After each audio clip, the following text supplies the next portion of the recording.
तो सांग माने तोरी पाई तो पाई सीरियल रे आज आपण माने देखिबाकू पाइबे कि चिक्की कहते कि आज मु देखिबी निज भल पाइबाकू कष्ट रे देखिले ए अक्रू अगस्तींकर अक्रू केमिति भांगुनी। राम को एमिति कही चिक्की समस्तଙ୍କ सामने डांस करबाकू लागंती। आउ चिक्की एमिति डांस करुथिबा समय रे रुहींको प्लान अनुसार माधवी किछि काच गुंड चिक्कीଙ୍କ ପାଦ ତଳକୁ ଫିଙ୍ଗି ଦିଅନ୍ତି, ଯାହା ଫଳରେ ଚିକ୍कीଙ୍କ ପାଦରେ ସେ କାଚ ଗୁଣ୍ଡ ପଶି ଯାଉଛି ଆଉ ଚିକ୍कीଙ୍କ ଗୋଡ ଖଣ୍ଡିଆ ହୋଇ ତାଙ୍କ ଗୋଡରୁ ରକ୍ତ ବାହାରିବାକୁ ଲାଗୁଛି।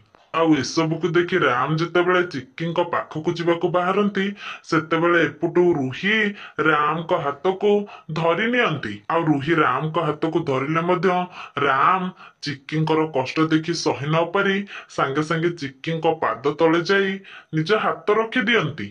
ଆଉ ରାମକୁ ତାଙ୍କ ପାଦ ତଳେ ହାତ ରଖିବା ଦେଖି ଚିକ୍की ଷ୍ଟ୍ରକ୍ ହୋଇଯାଇ ରାମକୁ ଏକାଲୟରେ ଚାହିଁବାକୁ ଲାଗନ୍ତି। କିନ୍ତୁ ଏପଟେ ରୁହି ମାଧବୀ କାମିନୀ ଆଉ ରତନ ଏସବୁକୁ ଦେଖି ରାମକୁ ପୁରା ଏକାଲୟରେ ଚାହିଁକି ରହିଥାନ୍ତି। ଆଉ ଏପଟେ ଜେଜେବାପା ଆଉ ନିଧି ଖୁସି ହୋଇଯାଉଥାନ୍ତି। ଆଉ ରାମ ଆଉ ଚିକ୍कीଙ୍କୁ ଦେଖି ଏପଟେ ଗେଷ୍ଟ ମାନେ ପରସ୍ପର ଭିତରେ ଏମିତି କଥାବାର୍ତ୍ତା ହବାକୁ ଲାଗି ପଡନ୍ତି କି ଏମାନଙ୍କୁ ଦେଖିଲେ ତ ଲାଗୁଛି ଯେ ଏମାନଙ୍କ ଭିତରେ ଭଲ ପାଇବା ବହୁତ ଅଛି। ଇଏ ତ ସାକ୍ଷାତ ରାମ ସୀତାଙ୍କ ଯୋଡି।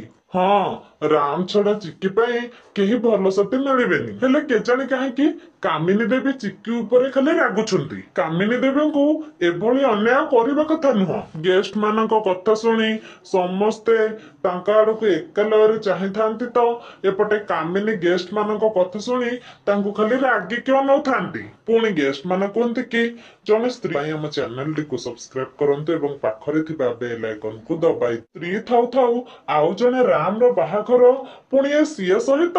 ତ ସାଙ୍ଗମାନେ ଆଗକୁ କଣ ହବ ଜାଣି